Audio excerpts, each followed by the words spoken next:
दोस्तों, अगर आप भी ऋतुराज गायकवाड़ की तूफानी पारी देखकर खुश हैं तो वीडियो को लाइक जरूर कीजिएगा। दोस्तों, भारतीय टीम की हार के बाद पाकिस्तानी दिग्गजों ने उड़ाया भारत का मजाक। कह दिया कुछ ऐसा जिसे सुनकर आपका भी खून खौल उठेगा। जी हाँ दोस्तों, भारत और ऑस्ट्रेलिया के बीच में खेले गए तीसरे टी20 मैच में ऑस्ट्रेलिया की टीम को जीत मिली है। ऐसे में भारत की हार के बाद पाकिस्तान के दिग्गजों ने भारत का मजाक उड़ाया। इस बीच वसीम अकरम, इंजमाम उल हक से लेकर शोएब अख्तर, शाहिद अफरीदी ने भारत का मजाक उड़ाने के साथ साथ ऐसा बयान जारी कर दिया जिसको सुनकर आपका भी खून खौल उठेगा। पाकिस्तान के दिग्गजों ने भारत के साथ ऋतुराज गायकवाड़ को लेकर क्या कुछ कह दिया, वो सब कुछ हम आपको बताएंगे। लेकिन उससे पहले आप सभी को क्या लगता है कि ऑस्ट्रेलिया के खिलाफ तीसरे टी20 मैच में भारतीय टीम की हार का मुख्य कारण क्या रहा? कमेंट सेक्शन में जवाब जरूर दीजिएगा। दोस्तों, जैसा कि आपको पता है, भारत और ऑस्ट्रेलिया के बीच में खेले गए तीसरे टी20 मैच में भारत को करारी हार मिली है। और आपको बता दें कि इस मैच में भारतीय टीम ने टॉस हार कर पहले बल्लेबाजी करते हुए 20 ओवर में 222 रन 3 विकेट के नुकसान पे बना दिए। इस दौरान भारतीय टीम की तरफ से ऋतुराज गायकवाड़ ने सर्वाधिक 57 गेंदों पर 123 रन का योगदान दिया और नाबाद पारी खेली। दूसरी तरफ से लक्ष्य का पीछा करने उतरी ऑस्ट्रेलिया के 68 रन पर 3 विकेट गिर गए, जिसके बाद मैक्सवेल ने तूफानी बल्लेबाजी करते हुए 104 रनों की पारी खेलते हुए शतक लगा दिया और टीम को जीत दिला दी। ऐसे में तीसरे मैच में ऑस्ट्रेलिया की टीम को जीत मिली, जिसको देखकर पाकिस्तान के दिग्गजों का बयान सामने आया, जिसमें वसीम अकरम ने बयान देते हुए कहा कि भारत और ऑस्ट्रेलिया के बीच में खेले गए तीसरे मैच में भारतीय टीम के खिलाड़ियों ने बेहतर प्रदर्शन करते हुए जीतने का पूरा प्रयास किया, लेकिन भारतीय टीम इस मैच को अपने नाम नहीं कर पाई और यहाँ पे भारतीय टीम ने दिखा दिया कि वो 2 मैचों की जीत के बाद ऑस्ट्रेलिया के खिलाफ हमेशा दबाव में आ जाती है। आज ऑस्ट्रेलिया के खिलाफ दबाव की स्थिति में एक बार फिर से भारत ने अपने घुटने टेकने का काम किया। इसके अलावा उन्होंने आगे बयान देते हुए कहा कि ऑस्ट्रेलिया की टीम ने जिस प्रकार से फाइनल में भारत पर दबाव बनाकर लगभग हारे हुए मैच में एकदम बाजी पलट दी, ये उसी तरीके से है। यहाँ पर भी ऑस्ट्रेलिया की टीम ने मैच को अपने नाम कर भारत को उसकी असली औकात दिखाते हुए सभी को हैरान कर दिया। तो वहीं पे इंजमाम उल हक ने बयान देते हुए कहा कि भारत और ऑस्ट्रेलिया के बीच में खेले गए तीसरे टी20 मैच में भारतीय टीम ने जीत दर्ज करने का प्रयास किया, लेकिन जिस प्रकार से ऑस्ट्रेलिया की टीम ने मैच खेला है उससे ये बात तो स्पष्ट हो गई है कि ऑस्ट्रेलिया की टीम को कभी भी कमजोर समझना दुश्मन की बड़ी भूल हो सकती है, जो भारत के साथ देखने को मिला है। इसके अलावा उन्होंने आगे बयान देते हुए कहा कि भारतीय टीम ने इस वर्ल्ड कप में भी ऑस्ट्रेलिया को कमजोर समझने की भूल की, लेकिन फाइनल मैच में ऑस्ट्रेलिया की टीम ने भारत को उसकी औकात दिखा दी। इसी तरीके से यहाँ पर भी भारतीय टीम के सामने ऑस्ट्रेलिया ने वापसी करते हुए दिखा दिया कि भारत के खिलाफ लगातार हारने के लिए नहीं आए हैं, बल्कि उनको हराने के लिए आए हैं। तो वहीं पे शोएब अख्तर ने बयान देते हुए कहा कि भारतीय टीम ने ऑस्ट्रेलिया के खिलाफ सीरीज में जीत हासिल करने के लिए बल्लेबाजी के समय अपना पूरा काम कर दिया था, लेकिन जिस प्रकार से गेंदबाजों ने खराब गेंदबाजी की है उससे एक बात तो स्पष्ट हो चुकी है कि भारत को इस मैच के अंदर दबाव हैंडल करने का मौका ही नहीं मिला। अगर भारतीय टीम दबाव को हैंडल करती तो इस मैच को भारत अपने नाम कर लेती। इसके अलावा उन्होंने आगे बयान देते हुए कहा कि ऑस्ट्रेलिया की टीम ने एक बार फिर से दिखा दिया है कि वो दुनिया की क्यों सबसे खतरनाक टीम है, क्योंकि वो अंतिम समय पर जीत हासिल करने के लिए लड़ती है और इसी का फायदा आज के मैच में एक बार फिर से ऑस्ट्रेलिया की टीम को भारत के खिलाफ जीत के साथ मिला है। तो वहीं शाहिद अफरीदी ने बयान देते हुए कहा है कि भारत को ऑस्ट्रेलिया के खिलाफ तीसरे टी20 मैच में हार का सामना करना पड़ा। हालांकि पहले 2 मैचों में ऑस्ट्रेलिया की टीम ने जीतने का पूरा प्रयास किया था, लेकिन भारतीय टीम जीत हासिल करके ऑस्ट्रेलिया की टीम को परेशान करती हुई दिखाई दी थी। लेकिन तीसरे मैच में ऑस्ट्रेलिया की टीम ने जीत के साथ बता दिया कि वो सीरीज में सिर्फ हारने के लिए नहीं बल्कि टक्कर देने के लिए आई है। इसके अलावा उन्होंने आगे बयान देते हुए कहा कि ऑस्ट्रेलिया की टीम को भारत से बचकर रहने की आवश्यकता है। पहले 2 मैच में भारत ने ऑस्ट्रेलिया को हराया, लेकिन अब ऑस्ट्रेलिया से भारत को बचकर रहना चाहिए, क्योंकि अब ऑस्ट्रेलिया की टीम वापसी की राह पर है। दोस्तों, गुवाहाटी के मैदान पर टीम इंडिया टी20 सीरीज का तीसरा मुकाबला खेलने उतरी थी और मैच में जीतने के बाद हौसला 7वें आसमान पर था, लेकिन किसी को क्या पता था कि ऋतुराज गायकवाड़ का पहला टी20 इंटरनेशनल शतक मैक्सवेल के शतक के आगे फीका पड़ जाएगा। तीसरे मैच में ऑस्ट्रेलिया के कप्तान मैथ्यू वेड ने टॉस जीतकर पहले भारतीय टीम को बल्लेबाजी करने का मौका दिया और टीम की शुरुआत कुछ खास नहीं रही। 24 रनों के स्कोर पर 2 बल्लेबाज पवेलियन लौट गए, लेकिन ऋतुराज गायकवाड़ और सूर्य कुमार यादव ने मिलकर 39 रन की पारी को संभाल कर सूर्य कुमार यादव भी 39 रन बनाकर पवेलियन लौट गए।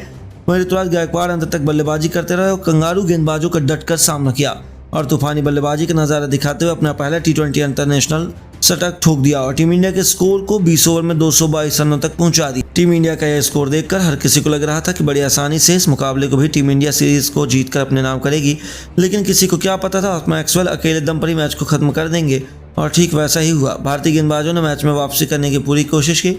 ऑस्ट्रेलिया के तीनों बल्लेबाजों को केवल 68 रनों के स्कोर पर पवेलियन का रास्ता दिखा दिया गया, लेकिन ग्लेन मैक्सवेल जो मैथ्यू मेड मैदान पर टिके हुए थे, ये दोनों बल्लेबाज भारतीय गेंदबाजों की जमकर धुनाई कर रहे थे। अक्षर पटेल से लेकर आवेश खान, यहां तक कि अर्शदीप सिंह की भी जमकर कुटाई की और मैच का पूरा रुख बदल कर रख दिया।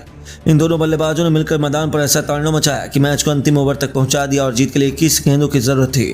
फिर क्या था, भारत के सभी गेंदबाजों का ओवर तो खत्म हो चुका था। अंतिम ओवर प्रसिद्ध कृष्णा फेंकने आए। पहले मैथ्यू वेड और फिर ग्लेन मैक्सवेल ने मिलकर मैच को खत्म कर दिया। मैक्सवेल अकेले दम पर मैच को तूफानी शतक ठोक कर खत्म कर दिए और टीम इंडिया को इस मुकाबले में 5 विकेट से हार का सामना करना पड़ा। इंडिया की हार को देखकर करोड़ों हिंदुस्तानियों की आंखों में आंसू एक बार फिर भर गए। वहीं भारत की तरफ से शतक लगाने वाले बल्लेबाज ऋतुराज गायकवाड़ की आंखों में भी आंसू आ गए और बयान देते हुए उन्होंने कहा, महेंद्र सिंह धोनी को याद किया। तो चलिए अब हम आपको बताते कि उन्होंने अपने बयान में क्या कहा। ऋतुराज गायकवाड़ ने नम आंखों से बयान देते हुए कहा कि खेल में जीत और हार तो लगी रहती है, लेकिन मैं भावुक जरूर हूं कि मेरा पहला T20 शतक अपने देश के काम नहीं आया।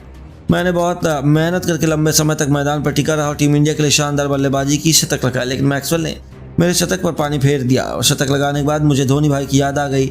मैदान पर ही मेरी आंखें नम हो चुकी थी, क्योंकि जो भी कुछ आज हूँ सिर्फ उनकी बदौलत हूँ। चेन्नई सुपर किंग में मैंने उन्हें जो साथ वक्त बिताया है। केवल इतना ही नहीं, उन्होंने आगे बयान देते हुए कहा कि मैं अपना पहला T20 शतक धोनी भाई के नाम करना चाहता हूं, क्योंकि सब कुछ मैंने उन्हीं से सीखा है।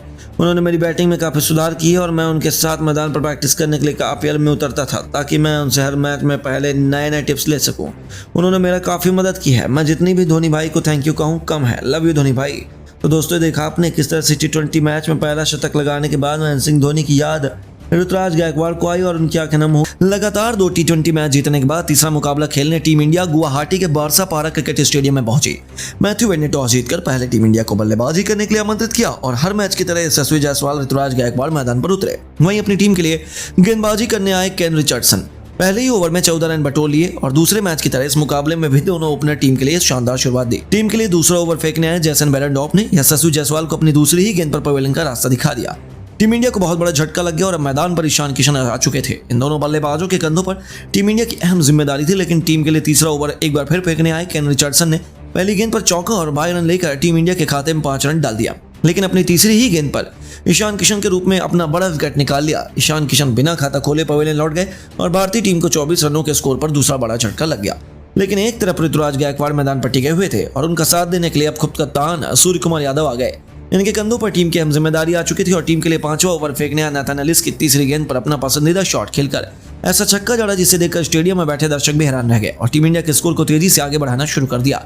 टीम इंडिया के स्कोर को 5 ओवरों में 39 रनों तक पहुंचा दिया। सूर्य कुमार यादव की बल्लेबाजी देखकर ऋतुराज गायकवाड़ ने भी अपने बल्ले का मुंह खोलना शुरू कर दिया। टीम इंडिया के स्कोर को पावर प्ले के 6 ओवर में केवल 2 विकेट के नुकसान पर 43 रनों तक पहुंचा दिया। सूर्य कुमार यादव का बल्ला तो रुकने का नाम नहीं ले रहा था, बेहद अलग अंदाज में नजर आ रहे थे। टीम इंडिया के स्कोर को 6.5 ओवर में ही सांगा के अंतिम गेंद पर शानदार चौका लगाकर टीम इंडिया के स्कोर को 50 रनों के पार पहुंचाया। दोनों खिलाड़ियों का बल्ला जमकर दहाड़ रहा था और पूरी तरह से सेट हो चुके थे। ऑस्ट्रेलियाई गेंदबाजों पर टूटकर प्रहार कर रहे थे।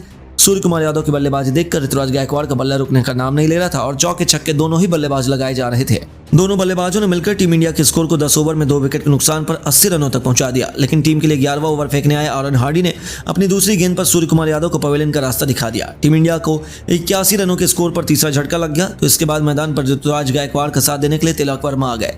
ऋतुराज गायकवाड़ मैदान पर टिके हुए थे और धीरे धीरे बल्लेबाजी करते हुए अपने अर्धशतक के करीब पहुंचकर आरोन हार्डी की चौथी गेंद पर शानदार चौका जड़कर अपना अर्धशतक ठोक दिया। तिलक वर्मा भी बेहद आक्रामक अंदाज में नजर आ रहे थे। वह भी आते ही 2 शानदार चौके जड़ दिए। दोनों बल्लेबाजों ने मिलकर केवल 23 गेंद में 50 रनों की पार्टनरशिप पूरी कर ली। टीम के लिए 15वां ओवर फेंकने आए तनवीर सांगा को ऋतुराज गायकवाड़ ने पहले चौके के साथ स्वागत किया और फिर अगली ही गेंद पर एक शानदार छक्का भी जड़ दिया और टीम इंडिया के स्कोर को तेजी से दोनों बल्लेबाज आगे बढ़ाने लगे। टीम इंडिया के स्कोर को 16.1 ओवर में 150 रनों तक पहुंचा दिया। फिर तो ऋतुराज गायकवाड़ का बल्ला रुकने का नाम नहीं लिया। 18वें ओवर में आरोन हार्डी की गेंद पर गायकवाड़ ने ऐसा छक्का जड़ा जिसे देखकर स्टेडियम में बैठे दर्शक ही नहीं बल्कि ऑस्ट्रेलिया के कप्तान मैथ्यू वेड भी हैरान रह गए। टीम इंडिया के स्कोर को 18 ओवर में 180 रनों तक पहुंचा दिया। साथ ही दोनों बल्लेबाजों ने मिलकर 100 रनों से भी अधिक की पार्टनरशिप पूरी कर ली और अंतिम ओवर फेंकने के लिए ग्लेन मैक्सवेल की पहली गेंद पर ऋतुराज गायकवाड़ ने शानदार छक्का जड़कर अपना शतक पूरा कर लिया। इसके बाद भी अगली गेंद पर ऋतुराज गायकवाड़ ने शानदार शॉट लगाकर एक चौका बटोर लिया, मानो ऋतुराज गायकवाड़ के सर पर खून सवार हो गया हो, और इस ओवर में 30 रन ठोकर मैक्सवेल की जमकर कुटाई कर दी। ऑस्ट्रेलिया के सामने 20 ओवर में भारतीय बल्लेबाजों ने 222 रनों का एक बार फिर पहाड़ जैसा स्कोर खड़ा कर दिया। भारतीय गेंदबाजों के सामने ऑस्ट्रेलियाई बल्लेबाजों का यह स्कोर हासिल करना इतना आसान नहीं होने वाला था।